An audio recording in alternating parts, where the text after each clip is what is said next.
Let's spend a few minutes on this u0 plus business. Consider the two examples that I am going to show you. Here is a function whose plot is as shown for t greater than or equal to 0. As you can see, this function, let us call it f1, has the value 1, f1t equal to 1 for t greater than or equal to 0. That is, for all time instants t which are greater than or equal to 0, that is, time instants including the initial time instant and following it. This is the function f1. On the other hand, look at the function f2, which is, as you can see here, this is the function f2. f2 is given by f2 of t equal to 1, but for t greater than 0 and 0 for t equal to 0, or in other words, f2 0 is equal to 0, whereas f1 0 is equal to 1. Now, the dot here is supposed to show that the value of the function at t equal to 0 is 1, whereas the dot here indicates that the value of the function at t equal to 0 is 0. Now, are these two functions the same or are they different? Of course, the answer should be obvious. Since I have used two different symbols, f1 and f2, they must be different. And they are different because although their values are equal for t greater than 0, f1t is 1 for t greater than 0, because f1t is 1 even for t equal to 0, f2t is 1 for t greater than 0, so f1t equals f2t for t greater than 0, but for 0, f1 0 is 1 whereas f2 0 is 0. So the two functions are different, and in mathematics one does distinguish between these two functions. Now, they are different, of course, in a very trivial way. They differ in their values only at one point or for one number, namely t equal to 0. At that point or for that number, one function takes the value 1, the other function takes the value 0. But they have slightly different properties. For example, recall the definition of continuity of a function from your calculus course. What about the function f1 and its continuity? You can not only see from the figure, but you can also prove it rigorously using the definition of continuity, that the function f1 is continuous for every value of t, whether 0 or greater than 0. The function is continuous here, the function is continuous here, that means at this value of t, at this value of t, the function is continuous here, and the function is continuous at t equal to 0. Of course, the function is not defined on the left hand side. I told you that in control usually we don't know anything about what has happened before t equal to 0. So for f1, the limit from the right equal to 1 and the value of the function at 0 is also 1. So the limit from the right at t equal to 0 or at the point t equal to 0 and the value at t equal to 0 are equal. So the function f1 is continuous not only for every t greater than 0 but also for 0, whereas the function f2 is continuous at every value of t greater than 0, but it is discontinuous at t equal to 0, because the limit from the right at t equal to 0 is 1, whereas the value of the function at t equal to 0, I have deliberately defined it to be 0. Now, unfortunately, it is the function f2 which is known as the unit step function, because it looks as if there is a sudden jump at t equal to 0, and so it's common practice to call the function f2 as the unit step function, whereas the function f1 normally in a mathematics course will be called the constant function f1. The function f1 is constant for its domain, namely t greater than or equal to 0. However, the function f1 is continuous at all points, whereas the function f2 has a point of discontinuity. So this is one difference between the two functions. But from the point of view of our derivative property, there is another difference. The function f1 is not only continuous at every t, but it's also differentiable at every t. That is, we can talk about the derivative of f1 at every number t, whether it is greater than 0 or equal to 0. Of course, in the case of 0, we have to talk about derivative of the function from the right, but the function f1 does have a derivative from the right, and so I can legitimately talk about d of f1 for all times t, except at t equal to 0 I have to think of the derivative from the right only, because the function is not defined before t equal to 0. Whereas if you look at the function f2, it is not differentiable at t equal to 0. So I can talk about df2 for every t greater than 0, but df2 0 simply does not exist. There is no way I can talk about the derivative of the function f2 at time t equal to 0, whereas for f1 I can talk about its derivative from the right at 0, and therefore the derivative from the right could also be written as df1 0 plus. Now this is what we mean by that 0 plus. By the 0 plus we mean the limit of the value of a function from the right. Similarly, 0 minus indicates limit of the function at t equal to 0 from the left.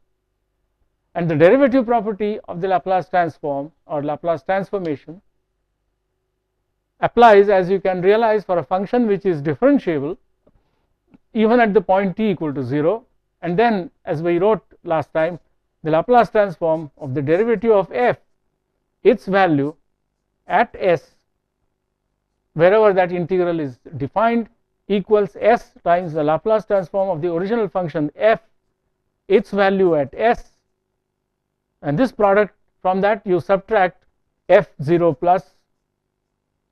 This is how you would probably find it in your mathematics book. For us, of course, in place of f, if you are thinking of an input, we will have the letter u, because that is our preferred symbol for an input. So that is the derivative property of the Laplace transformation, and it applies only under certain conditions. Obviously the function f has to be differentiable, the function f has to have a limit from the right at t equal to 0, it has to be differentiable at t equal to 0, therefore the function must be continuous at t equal to 0 also. So in fact I could even replace this f0 plus by f0. Now let us apply that or verify that derivative property for a simple function, and we can verify it for the function f1 that I showed you earlier, namely the function f1 is the constant function 1. Now what is the Laplace transform of the constant function 1? From the table, the Laplace transform of the constant function 1 is given by 1 by s. Is the function whose value at s is 1 by s. So if I write it down as capital F1, then capital F1 of s is 1 by s. Small f1 denotes the constant function 1. Now what is the derivative of the constant function f1? The function is constant, so the derivative is 0, or the derivative is the 0 function, and it's easy to verify that the Laplace transform of the 0 function is the 0 function, because in the integral I have 0 multiplying e raised to minus st and integrated. That's not going to give me anything non-zero, it will just give me 0. So the Laplace transform of df1, its value at s equal to 0, and now we can verify that 0 equals s into 1 by s minus f1 0 plus, but the limit of f1 from the right at 0, or also its value at 0, is simply 1, and so this gives us 0 on the right hand side. And so we can verify that the derivative property holds for the function f1 and its derivative.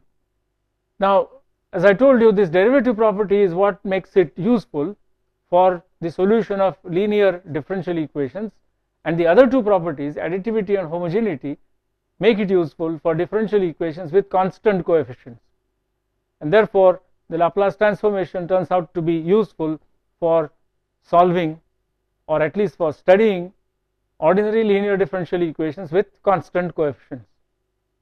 Now let us see how, but before that let me show you how the derivative property can be used to calculate. I am using the word calculate in a different sense. I am not going to calculate the integral 0 to infinity of ut e to the minus st dt for a given ut. That will be strictly the calculation of the Laplace transform using the definition of the Laplace transformation or the Laplace transform, but using the derivative property we can evaluate or obtain the Laplace transform of many functions without actually going through the integration. And in fact we have already seen just a few minutes ago an example of it.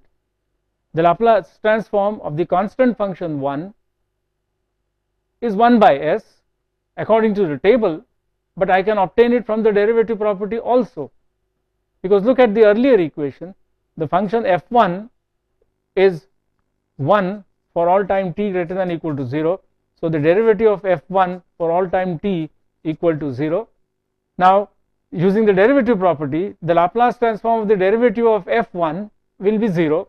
So I have 0 equal to s times, and let us suppose that I did not look up the table, so I did not know what the Laplace transform of this function f1 was. So I will write down s times f1 s, f1 is not known to us right now, minus the limit from the right. The limit from the right is 1. So what does this equation give us? This equation gives us f1 of s equal to 1 divided by s.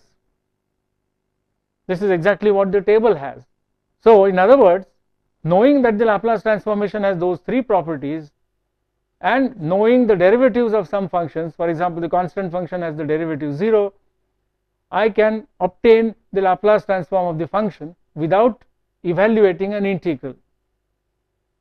Of course this is too simple an example, but this can be done for many other functions.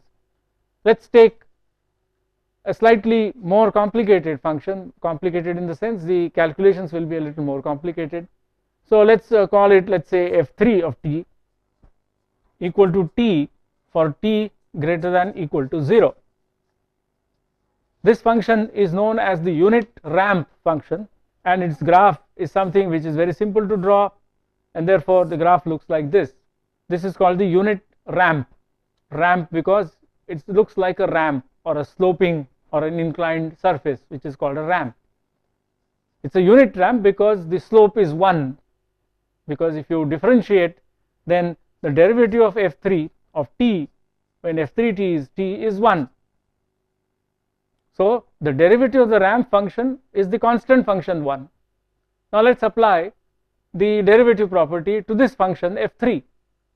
On the left hand side, the derivative of the function f3, which is the function constant function 1, its Laplace transform we already found out, it is 1 by s equal to s times the unknown Laplace transform of the ramp function f3 of s minus the initial value or the limit from the right of the function.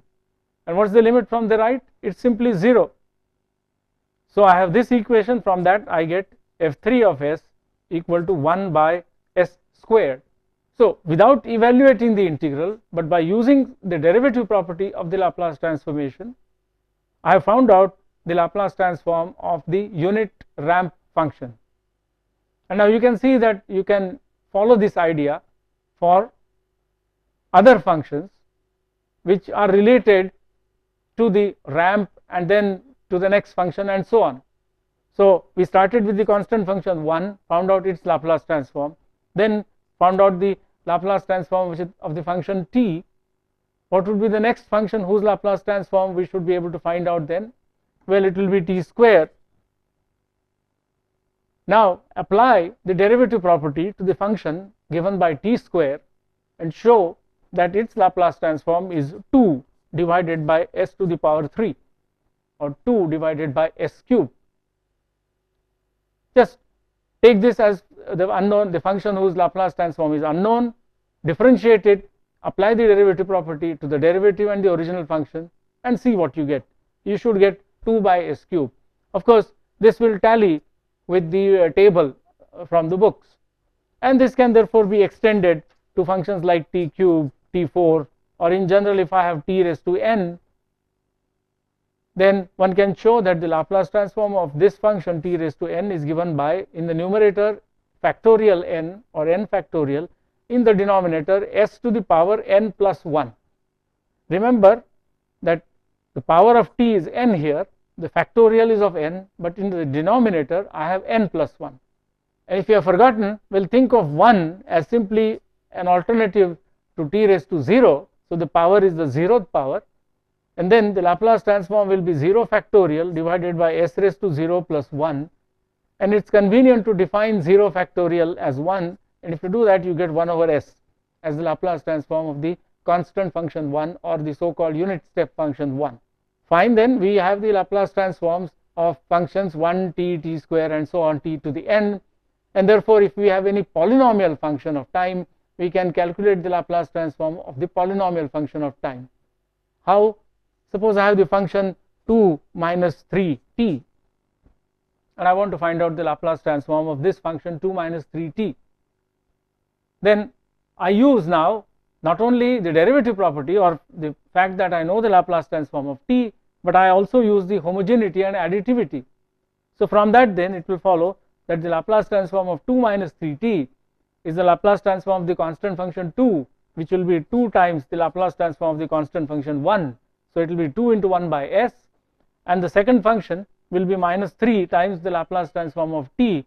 The Laplace transform of t is 1 by s squared, and so we have the Laplace transform of 2 minus 3t as 2 by s minus 3 by s squared. And so in general, for a polynomial function we can find out the Laplace transform, but we can use this for some other functions too. Let us take our exponential function. So let me call it now f4 of t equal to e to the minus t, the familiar exponential function. And suppose I did not know the Laplace transform of this function, or I had forgotten it, but I had not forgotten the properties of the Laplace transformation, and of course I know what derivative is and how to differentiate. So f4 is e to the minus t. I want to find out capital F4 of s, the Laplace transform of f4. What is it? Derivative property. Okay, so what is the derivative of f4? The derivative of f4 is minus e to the minus t. This is of course a derivative which one must know. The derivative of the exponential function e to the minus t is minus times e raised to minus t. The derivative of the exponential function e to the t is simply e to the t. Alright, so df4 is minus e to the minus t. Apply the derivative property. On the left hand side I have the Laplace transform of df4, but df4 is minus e to the minus t. So the Laplace transform on the term on the right hand side will be simply minus f4 of s equal to, on the left hand side, s times the Laplace transform of the original function, so f4s minus the value or the limit from the right. The limit from the right of e to the minus t is 1, so I have minus 1. Therefore transposing one term to the other side, we will get f4 of s equal to 1 divided by s plus 1. So I found out the Laplace transform of e to the minus t to be 1 divided by s plus 1 without evaluating any integral. And of course you can see now that I can apply it to find the Laplace transform of e to the minus at. It will turn out to be 1 over s plus a. Remember, minus a in the exponent, plus a here in the denominator, or if I have e raised to at, then the Laplace transform will be 1 divided by s minus a in the exponent, then minus a in the denominator. Fine, then we have found out the Laplace transform of the exponential function. What else? Can we find out the Laplace transform of the trigonometric functions this way? Well, the answer is yes. Only we have to go one step further. The derivative property applies for the first derivative or the first order derivative, but we can extend that property, and indeed therefore there will be a theorem of the Laplace transformation which you can call the generalized or derivative property for higher order derivatives. So if I have a function f, I have its first derivative df, I have its second derivative denoted by d square f. By now you should be familiar with this notation in preference to df dt and d square f dt square. Then what is the Laplace transform of d square f, the second derivative? Then the following result holds. Its value at s equals, this time not s but s squared multiplying f of s, the Laplace transform of the original function, s squared times fs, and instead of one term subtracted on the right hand side, we have two terms. The first one is minus s f0 plus minus df0 plus. So you have s times the limit of the function from the right minus the limit of the derivative of the function from the right. So we have two terms subtracted from s squared fs on the right hand side. In the derivative property for first order derivatives, we had only two terms on the right hand side. Now we have three terms, and in fact one can state and prove a derivative property for higher order derivatives higher than 2. Now let me show you how I can use this to find out the derivative of the sinusoidal function. And once again, let's choose the simplest sinusoidal function. So let's think of f5 of t as sin t, the familiar sinusoidal function. We want to use the derivative property, and we'll see that the first order derivative property will not be enough, because if I differentiate, what is the first order derivative or the first derivative of sin t? It is cosine t. Now cosine t is different from sin t, in fact quite different. So the derivative property for first order derivative will not be so useful, or cannot be used right away. But let's not give up. I'll differentiate one more time. So what's the second derivative of f5 of t? That's the derivative of cosine t, and therefore it is minus sin t. So although the first derivative is cosine t, which is not related to sin t in some simple way, the second derivative is minus sin t, that it is simply the negative of the first derivative. Now I apply the derivative property for the second order derivative. What do we get? On the left hand side, I have the derivative, second order derivative is back to minus sin t. So on the left hand side, I will have minus f5 of s equals, on the right hand side, s squared times f of s minus s into f0 plus.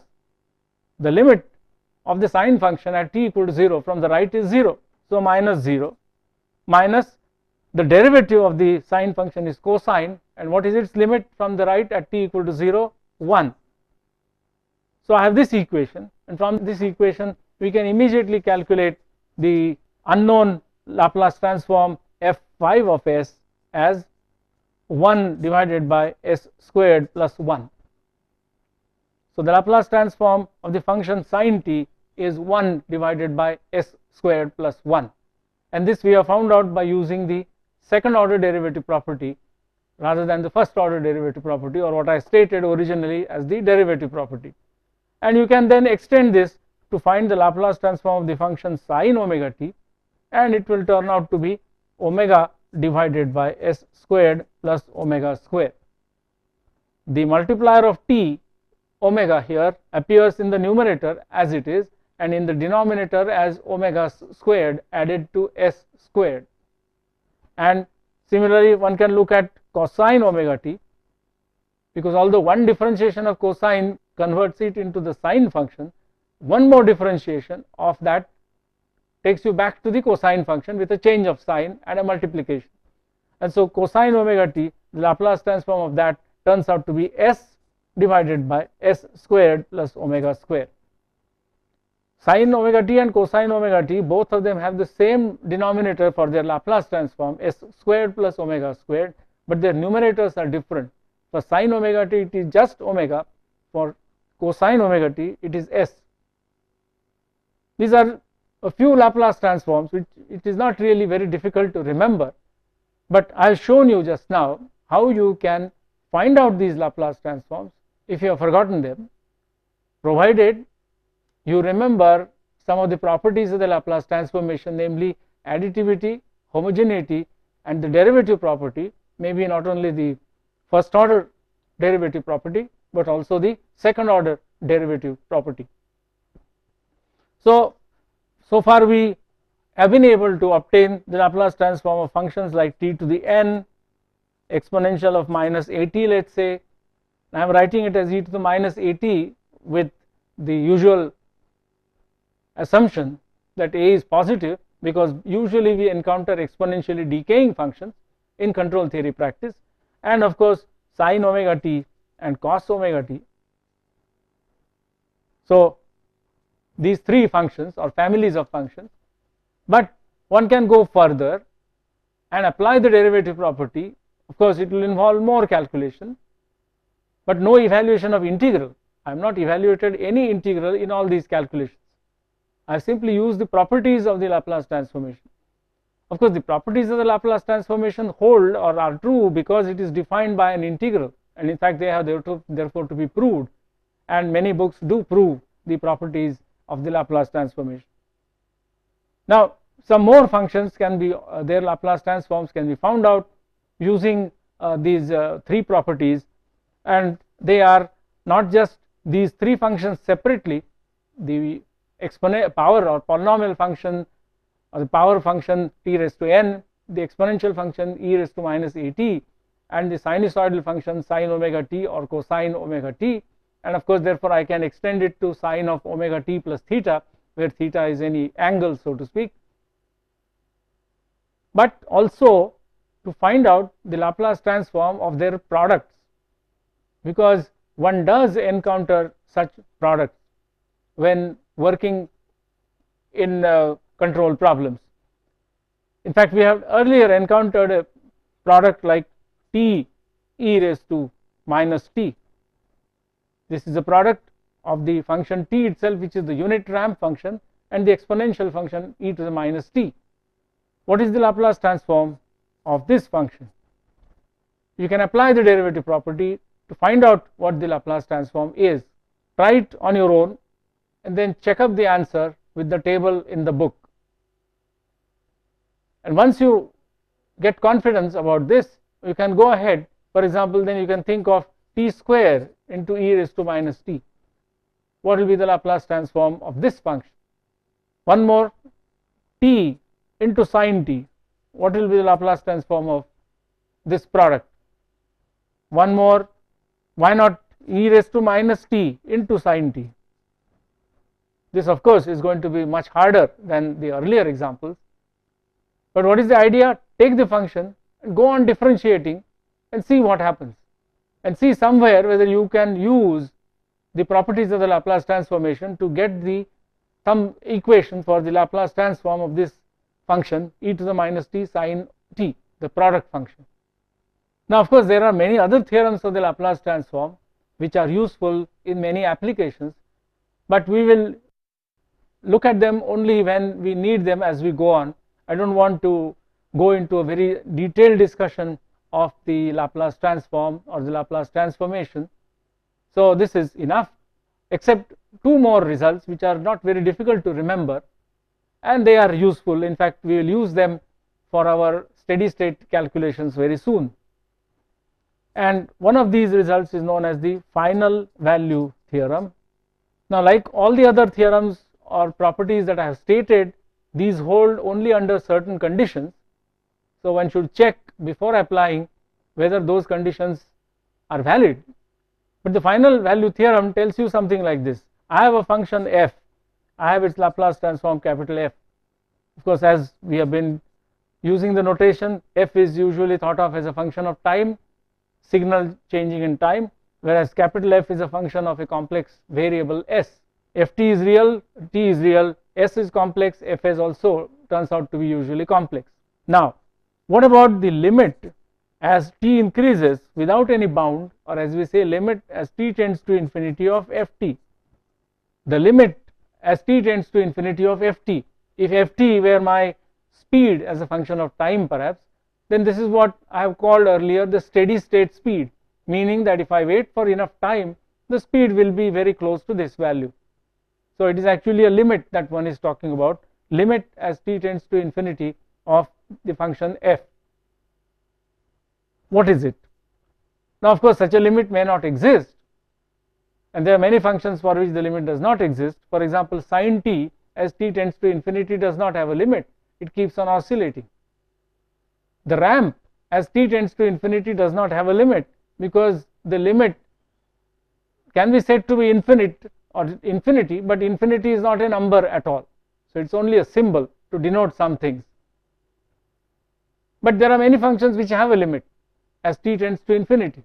Our constant function, what is its limit as t tends to infinity? Constant function 1. It's not very difficult to see that the limit is 1. The exponential function e to the minus t, what is the limit as t tends to infinity? 0. In fact, that's why we called it such function an exponentially decaying function, and talked about time constants and so on earlier. Now there is a relationship between this limit and another limit of Fs, the Laplace transform, but in this Fs is not Fs but S into Fs.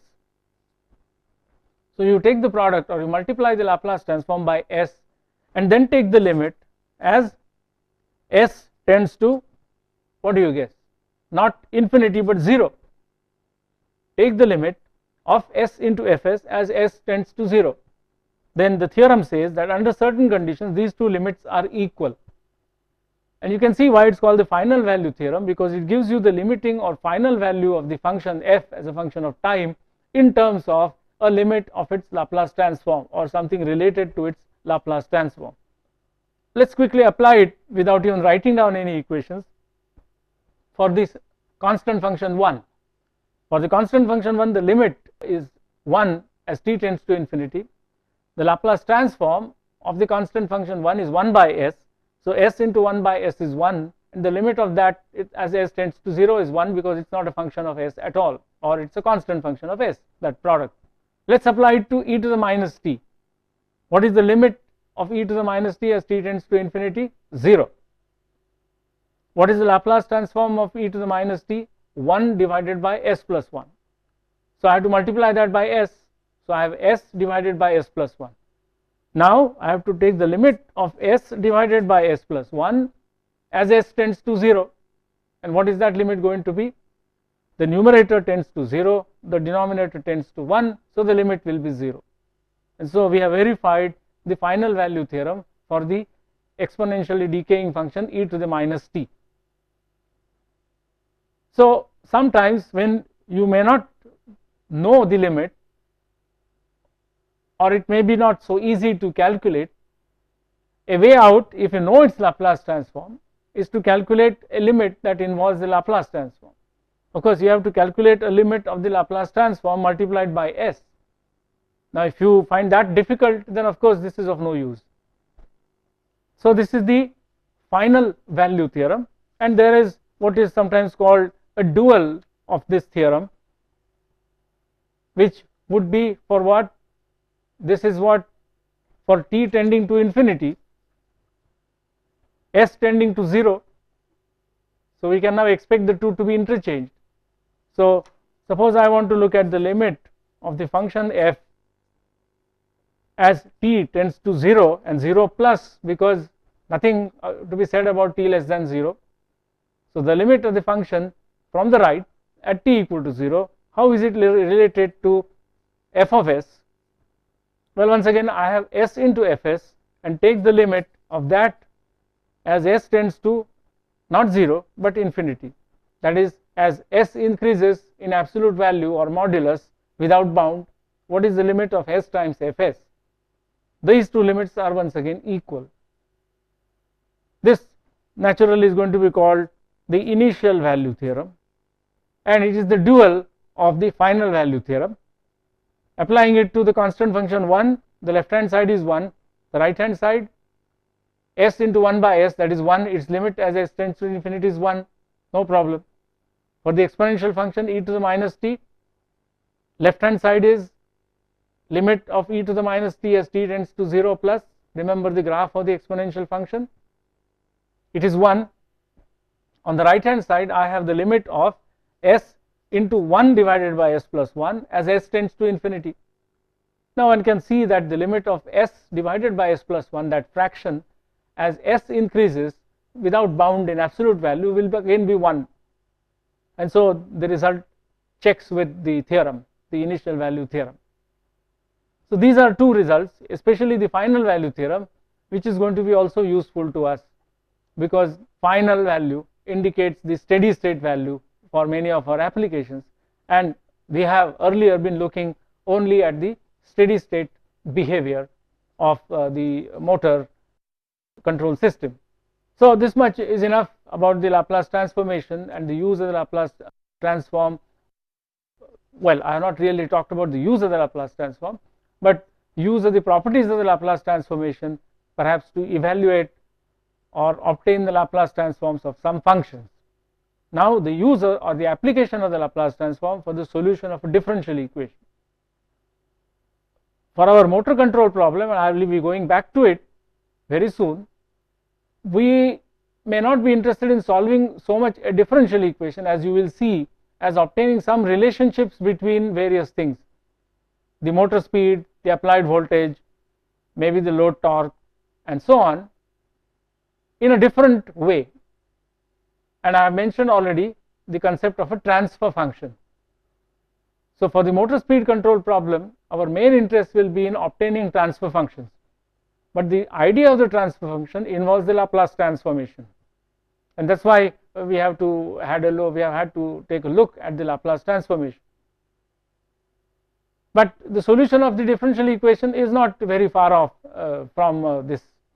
So let's do it for the first order differential equation.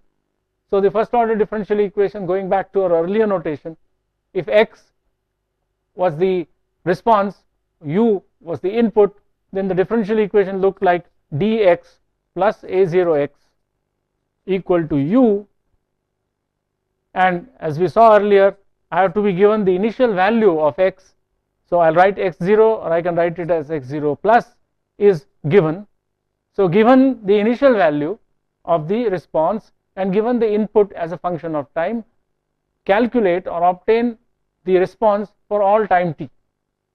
We know it at the initial time only. Knowing the input and the initial value, calculate the response for all other instants of time, all future instants of time.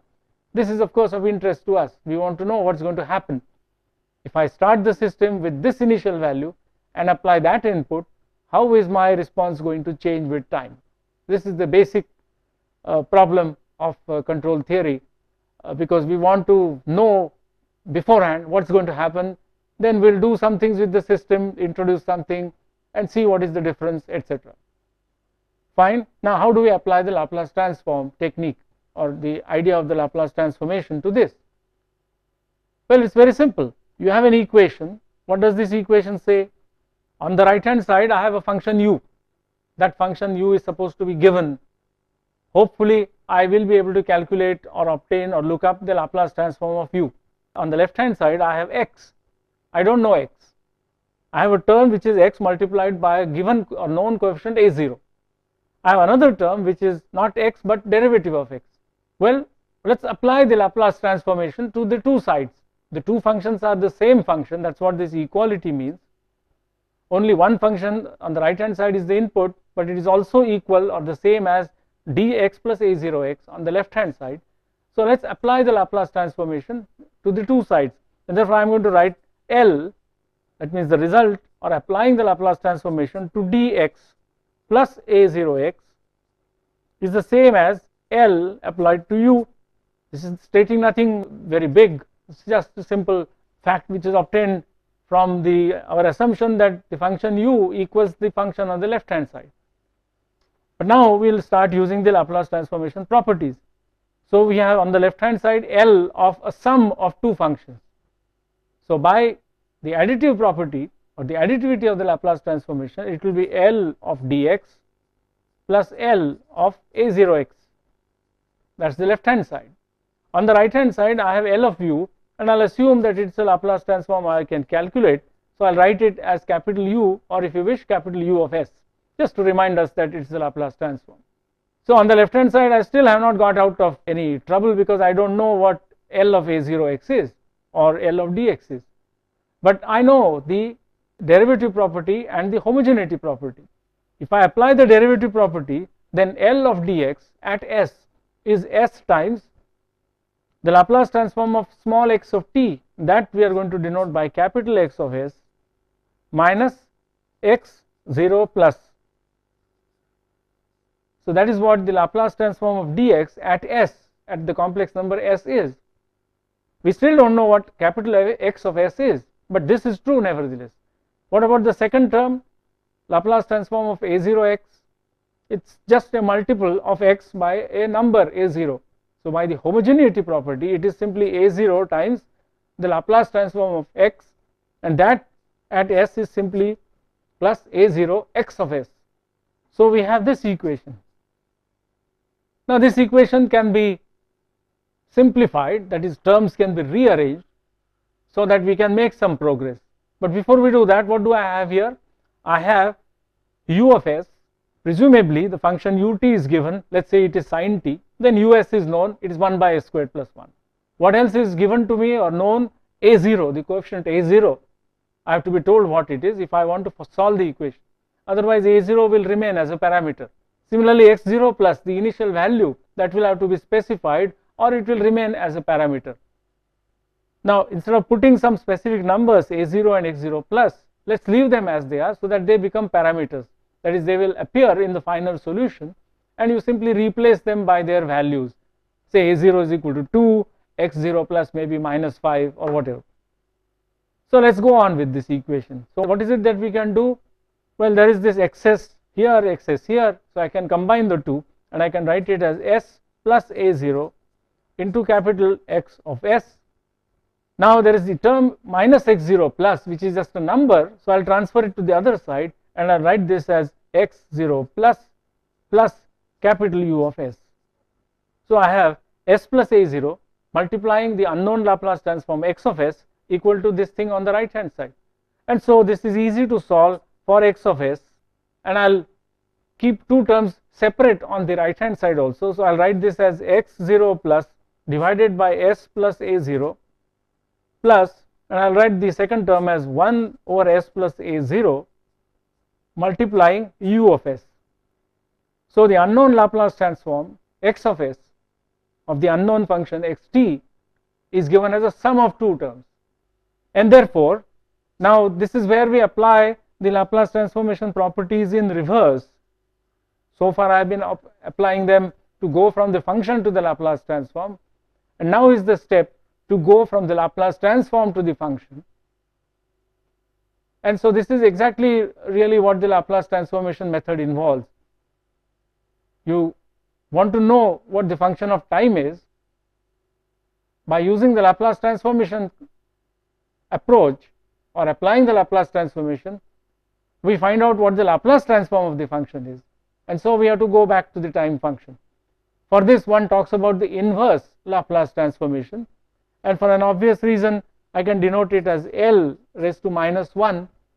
It can be read as the inverse Laplace transform. There is given the function of s, find a function of time whose Laplace transform is that function of s. This is called the Laplace transform inversion, and just as the Laplace transform was defined by an integral, the inverse Laplace transformation can also be expressed in the form of an integral, and that integral is more horrible than the 0 to infinity integral that we saw earlier.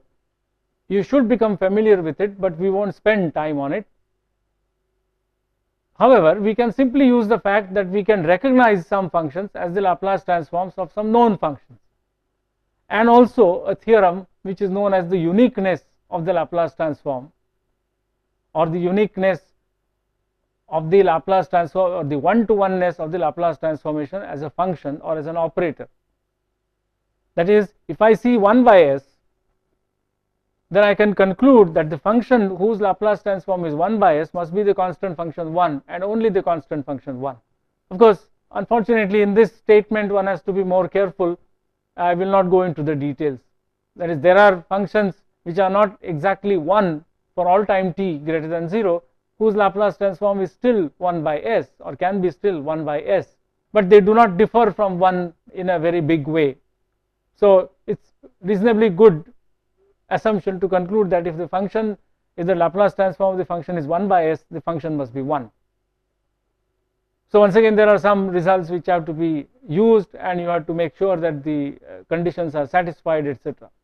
Okay, so we have x of s as a sum of two terms, and therefore I'll write x, which is the Laplace inverse of capital X, but capital X is the sum of two terms, and now you can immediately see that just as the Laplace transform is additive, the inverse Laplace transformation will also be additive. So I will have Laplace inverse of x0 plus divided by s plus a0 as one term, plus Laplace inverse of the product 1 divided by s plus a0 multiplying u of s as the other term. So whatever is this function x, it is a sum of two functions. One function whose Laplace transform is x0 plus divided by s plus a0, and another function whose Laplace transform is this product. Or alternatively, I somehow find out the inverse Laplace transform of this x0 plus divided by s plus a0, and similarly the inverse Laplace transform of the other function. Now the first term is not a big problem, because we have just now seen that the Laplace transform of e to the minus at is 1 divided by s plus a, and therefore the Laplace inverse of x0 plus divided by s plus a0 can be seen to be x0 plus into e raised to minus a0t. So the first term is found out easily. Now go back to the solution that we had found out by two different methods. There was a method of variation of parameters when there was an input, and there was also a method of factorizing the polynomial differential operator. Whichever way, we had come across this term x0 plus into e to the exponential of minus a0t, and what was it called? We called it the zero input response. It is the part of the response which is produced by the initial condition and not by the input, or it is the response that you get when the input is 0. Indeed, if I put ut equal to 0, then us is 0, so the second term here drops out altogether. So I will have only the first term. So this Laplace inverse is simply the zero input response term, and therefore what do you expect the second term to be? The second term you expect to be the zero state response. And what did that look like? It was what is called a convolution integral, and in this case indeed you can show that this, its value at any time t, will be integral 0 to t of e to the minus a0 t minus tau u tau d tau. And there is one more theorem of the Laplace transform which one can say one is using here. I have product s plus a0, 1 over s plus a0 into u of s. U of s is of course the Laplace transform of ut. Is 1 over s plus a0 the Laplace transform of anything, of some function? Yes, exponential of minus a0t. So there is a theorem of the Laplace transformation known as the convolution theorem, which says that if you have two functions of time and you take their convolution, which is another function of time, then the Laplace transform of the convolution is the product of their Laplace transforms. In symbols, if I have two functions, let us say f and g, both functions of time, their convolution is usually denoted by putting a star between the two. It is read as f star g, or the convolution of f with g, or f and g. Then the convolution theorem states that the Laplace transform of f star g is simply the product of the two Laplace transforms LF into LG. So I can say that I am using this convolution theorem of the Laplace transform to get the fact that the Laplace inverse of this is indeed the convolution of e to the minus a0t with the input function u. And so this is how one can solve the first order linear differential equation with constant coefficient with an input that is non-homogeneous and with perhaps a non-zero initial value or initial condition. And what has it involved? It has simply involved additivity, homogeneity, derivative property of the Laplace transformation, plus the idea of inverse Laplace transformation, and a new result now, the convolution theorem. However, it is not necessary to use the convolution theorem. In fact, one does not use it because calculation of the convolution integral is also quite involved. So let me illustrate that. So suppose in our example, u of t was simply the constant function 1. I said that it is useful if you know what the function is, so it is the constant function 1. Fortunately, the Laplace transform of that is also very easy. In fact, we have calculated it as 1 divided by s. So what is the problem now? We simply have to find out the Laplace inverse of 1 divided by s plus a0 into 1 divided by s. Now of course, if I try to make it look simpler, it will look like 1 divided by s squared plus a0s, and then you might wonder what is the Laplace inverse of this function. In fact, you will not find it in any of your tables. Now, of course, people have applied their brains to such problems, in fact not for Laplace transformation, but in other areas of mathematics, and they have found out ways of tackling this. Now, for doing this, one uses a technique which again you must have encountered in your algebra course, and that is called partial fraction expansion. It is very important to know this technique. We will find it useful later on when we talk about use of feedback and so on in the transient, for the transient performance. Partial fraction expansion. What is the partial fraction expansion? Well, I have a product like this, 1 over s plus a0, a linear term in the denominator, into 1 over s, another linear term in the denominator. Then the partial fraction expansion theorem, if you wish, says that this product 1 divided by s plus a0 into 1 divided by s can be written as one term which has one of the factors s plus a0 only in the denominator, the other term has only the factor s in the denominator, and the numerators are some two numbers a1 and a2. The partial fraction expansion theorem or method tells you that this product can be rewritten as a sum of two fractions. This is a product of two fractions, it can be written as a sum of two fractions, and that is why expansion into fractions, and partial because each of one of them is only a part of the total. So that is why the name partial fraction expansion. In this case you can verify that this product 1 by s plus a0 into 1 by s is indeed given by minus 1 divided by s plus a0 plus 1 divided by s, but that is not all, the whole of it is multiplied by 1 by a0, or I can write it as minus 1 by a0 divided by s plus a0, that is one term, plus 1 by a0 divided by s, that is the second term. Now look up your algebra textbook to find out how the partial fraction expansion is to be carried out when there are more than two terms in the product, and terms may be not only of first order or degree like s plus a0, but they may be of second order or second degree.